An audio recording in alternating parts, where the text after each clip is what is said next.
தவத்திரு முத்து சிவசாமி அடிகளார் செஞ்சேரிமலை ஆதீனம் அவர்களுக்கும் இன்றைய சிறப்பு விருந்தினர் நமக்கெல்லாம் மிகவும் பரிச்சயமானவர் முனைவர் ஜெயந்த ஸ்ரீ பாலகிருஷ்ணன் அவர்களுக்கும் அறக்கட்டளை உறுப்பினர்கள், முதல்வர், ஆசிரியைகள், மாணவ மாணவிகள் தங்களுடைய எதிர்காலத்தில் தங்கள் குழந்தைகள் சிறந்தவர்களாக வர வேண்டும் என்ற எண்ணத்தில் தங்கள் குழந்தைகளை கொங்கு கலை அறிவியல் கல்லூரியில் சேர்த்திருக்கின்ற பெற்றோர்கள் அனைவருக்கும் இனிய காலை வணக்கங்கள். நீங்கள் பயில வந்திருப்பது கலை அறிவியல் கல்லூரி. கலை அறிவியல் கல்லூரி என்றால் என்ன? கலைக்கல்லூரி, அறிவியல் கல்லூரி. கலை என்பது இயற்கையாக அமைந்திருப்பதை மேலும் அழகூட்டுவது கலை. இயற்கையாக அமைந்திருப்பதை மேலும் அழகூட்டுவது கலை. அறிவியல் என்பது நடைமுறையை, தத்துவத்தை அறிந்து அதை நடைமுறை வாழ்க்கைக்கு பயன்படுத்துவது அறிவியல். உதாரணமாக நாம் ஒரு சில பிரின்சிபல்ஸ், ஃபார்முலா, தியரி, நியூட்டனின் புவியீர்ப்பு விசை, பிதாகரஸ் தேற்றம், இப்படி பல விஷயங்களை வாழ்க்கைக்கு பயன்படுத்துவது அறிவியல். அதாவது வாழ்க்கையின் தத்துவத்தை அறிந்து கொள்வது அறிவியல், அதை அழகுற கையாளுவது கலை. செய்வன திருந்தச் செய் என்பது கலை. தத்துவத்திற்கு உட்பட்டு அதை நடைமுறை வாழ்க்கையில் பயன்படுத்துவது அறிவியல். அந்த வகையில் நீங்கள் எல்லாம் உங்களுடைய வாழ்க்கையை, கலையையும் பேஸ் கொஞ்சம் வையப்பா, ரொம்ப உங்களுடைய வாழ்க்கையில் அறிவியலையும் கலையையும் நன்கு பயன்படுத்தி உங்கள் வாழ்க்கையில் உயர வேண்டும். உங்கள் அனைவரையும் சிறந்த பாரதியர்களாகவும் தபஸ்விகளாகவும் யோகிகளாகவும் சைவர்களாகவும் விளங்க வேண்டும் என்று வாழ்த்துகின்றோம். பாரதியர்கள் என்றால் அங்கே சரி பண்ணணும். பாரதியர்கள் நம்மை ஆட்சி செய்த வெள்ளையர்களுக்கு நம்முடைய பாரத தேசத்தின் பல பழக்க வழக்கங்கள், நம்பிக்கைகள், சாஸ்திர சம்பிரதாயங்கள் அவர்களுக்கு மிகவும் எரிச்சலையும் கோபத்தையும் வெறுப்பையும் ஏற்படுத்தியது. அதில் குறிப்பாக 2 விஷயங்கள் அவர்களை எரிச்சலடைய செய்தது. ஒன்று, நம்முடைய நாட்டில் நடந்து வருகின்ற அன்னதானம்.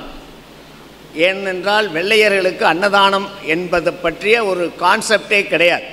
அந்த அன்னதானத்தை தடை செய்வதற்கு கடுமையான சட்டங்களை இயற்றினர்.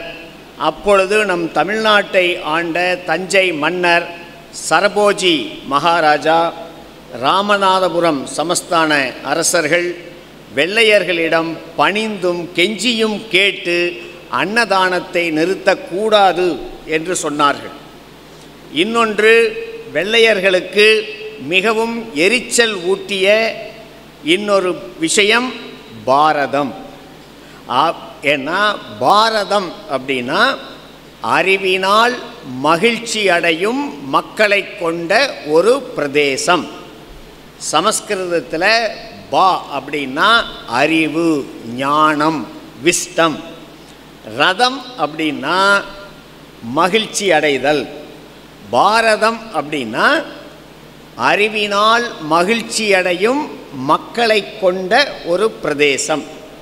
ஏன்னா வெள்ளையர்களை பொறுத்தவரை நாமெல்லாம் ஒரு நாகரீகம், பண்பாடு இல்லாத ஒரு காட்டு மிராண்டி மனிதர்கள் என்று நினைத்து கொண்டிருந்தவர்களுக்கு நம்முடைய நாட்டின் இந்த உயர்ந்த பொருள் கொண்ட பெயர் அவர்களுக்கு எரிச்சலை ஏற்படுத்தியது. அதனால் அவங்க எங்கேயுமே பாரதம் அப்படின்னு பயன்படுத்தலை. அவங்க பயன்படுத்தினது எல்லாம் இந்தியா, இந்துஸ்தான். பாரதம் அப்படின்னா அறிவினால் மகிழ்ச்சி அடையும் மக்களை கொண்ட ஒரு பிரதேசம். இதையே பாரதியார் ஞானம் என்பதோர் சொல்லின் பொருளாம் நல்ல பாரத நாட்டிடை வந்தீர், ஞானம் என்ற சொல்லுக்கு பொருளாகிய பாரத நாடு அப்படிங்கிறார். இதையே 5000 ஆண்டுகளுக்கு முன்னால் எழுதப்பட்ட விஷ்ணு புராணம், அதில் பாரதத்தை பற்றியும் அதனுடைய எக்ஸ்டென்ஷன் பரப்பளவு, அங்கு வாழும் மக்கள் பற்றியும் மிகச் சிறப்பாக குறிப்பிட்டிருக்கிறது. உத்தரம் யத் சமுத்திரஸ்ய ஹிமாத்ரே சைவ தட்சிணம் வர்ஷம் தத் பாரதம் நாம பாரதி யத்ர சந்ததிகி. உத்தரம், உத்தரம் அப்படின்னா வடக்கு. உத்தரம் யத் சமுத்திரஸ்ய, சமுத்திரத்திற்கு குமரி கடலுக்கு வடக்காகவும், தட்சிணம், தட்சிணம் அப்படின்னா தெற்கு, இமயமலைக்கு தெற்காகவும், ஹிமாத்ரே சைவ தட்சிணம் வர்ஷம் தத் பாரதம் நாம, அங்கு அந்த பகுதிக்கு பாரதம் என்று பெயர். பாரதி அத்ர சந்ததிகி, அங்கு வாழும் மக்கள் பாரதியர்கள் என்று அழைக்கப்படுகிறார்கள். அந்த வகையில் நீங்கள்லாம் அறிவிற் சிறந்த பாரதியர்களாக இருக்க வேண்டும் என்று வாழ்த்துகின்றோம். அடுத்தது தபஸ்விகள். தப்யதே அனேன இதி தபஸ். தபஸ் என்றால் நாம் என்ன செயல் செய்கின்றோமோ அந்த செயலை நீட்டித்து செய்தல். இயல்பாக என்ன செய்கின்றோமோ அந்த செயலை நீட்டித்து செய்தல் தவம். Continuous positive effort till one reaches the goal. தன்னுடைய குறியை அடையும் வரை தொய்வில்லாத தொடர்ந்து முயற்சிக்கு பெயர் தவம்.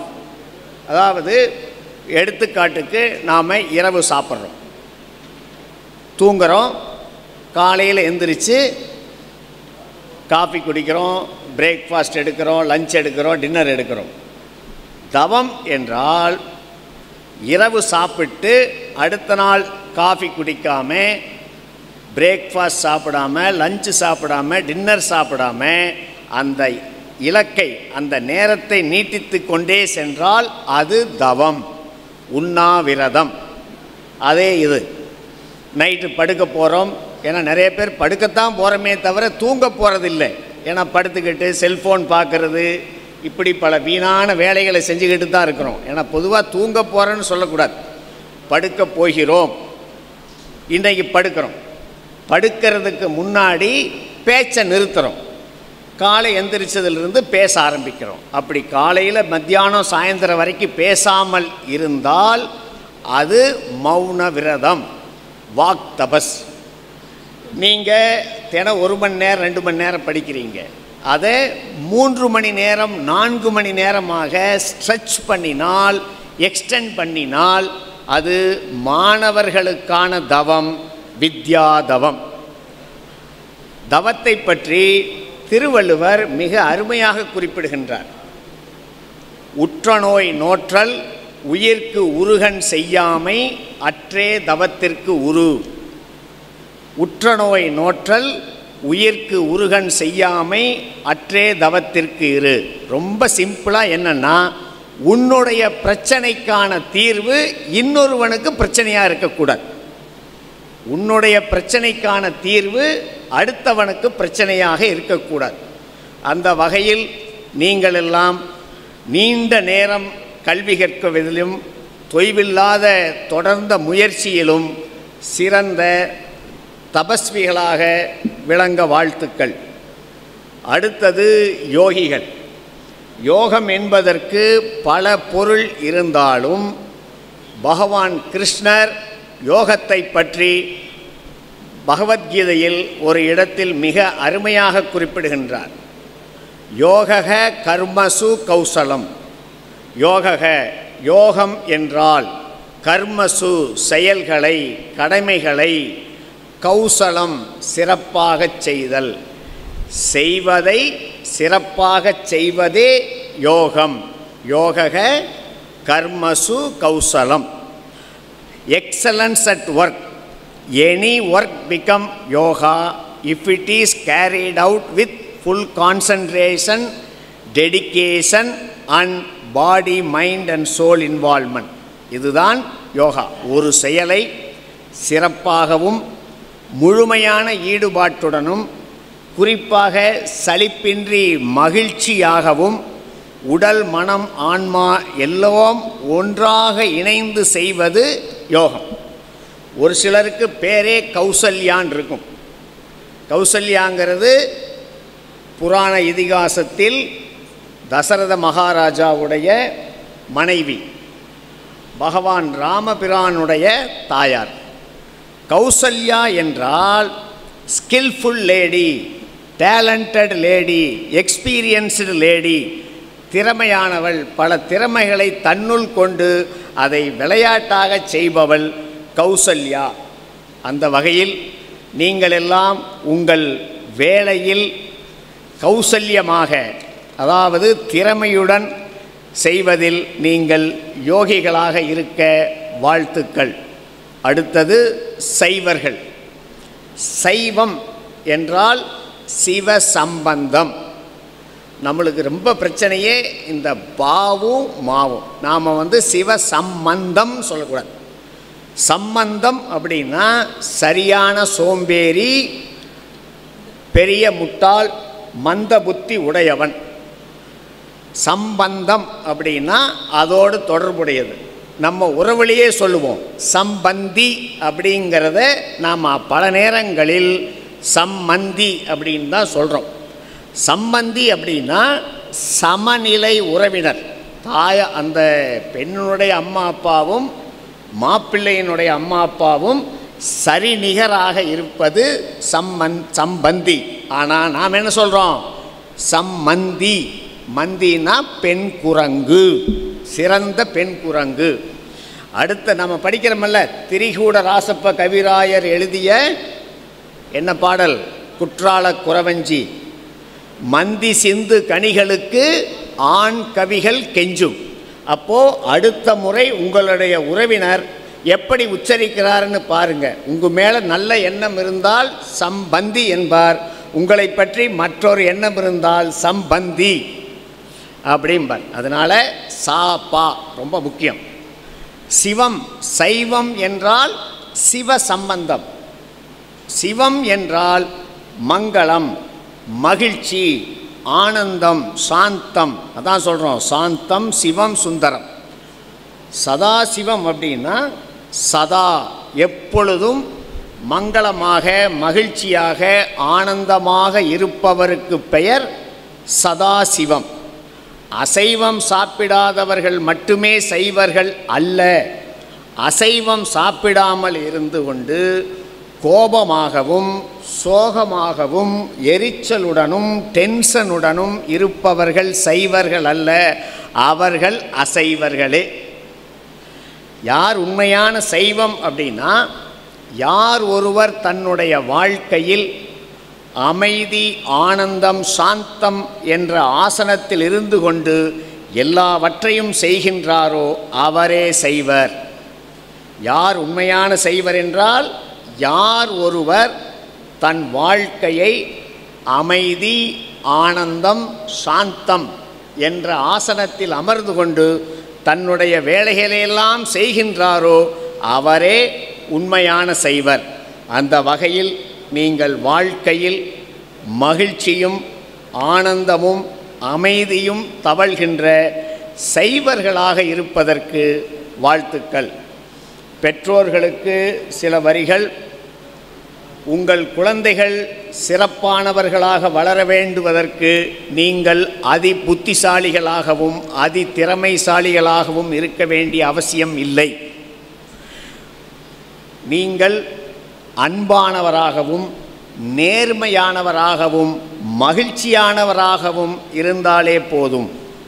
நீங்கள் குழந்தைகள் திறமைசாலியாக வருவதற்கு நீங்கள் அன்பானவராகவும் நேர்மையானவராகவும் மகிழ்ச்சியானவராகவும் இருந்தாலே போதும். உங்களுடைய இலக்கு உங்கள் குழந்தைகளுக்கு வழிகாட்டுவதாக இருக்க வேண்டுமே தவிர அவர்களுக்கு மன அழுத்தத்தை ஏற்படுத்தக்கூடாது. உங்களுடைய இலக்கு உங்கள் குழந்தைகளுக்கு வழிகாட்டுவதாக இருக்க வேண்டும், அவர்களுக்கு மன அழுத்தத்தை ஏற்படுத்துவதாக இருக்கக்கூடாது. கடைசியாக, உங்கள் குழந்தைகளின் எதிர்காலத்திற்கு நீங்கள் சொத்தில், இடத்தில், தங்கத்தில், மியூச்சுவல் ஃபண்ட், ஷேர் மார்க்கெட் இப்படி பல விஷயங்களில் நீங்கள் முதலீடு செய்கின்றீர்கள்.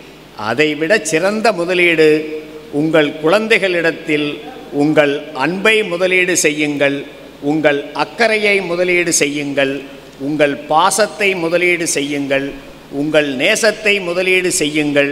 இதற்கெல்லாம் காரணமான நேரத்தை முதலீடு செய்யுங்கள். நன்றி, வணக்கம்.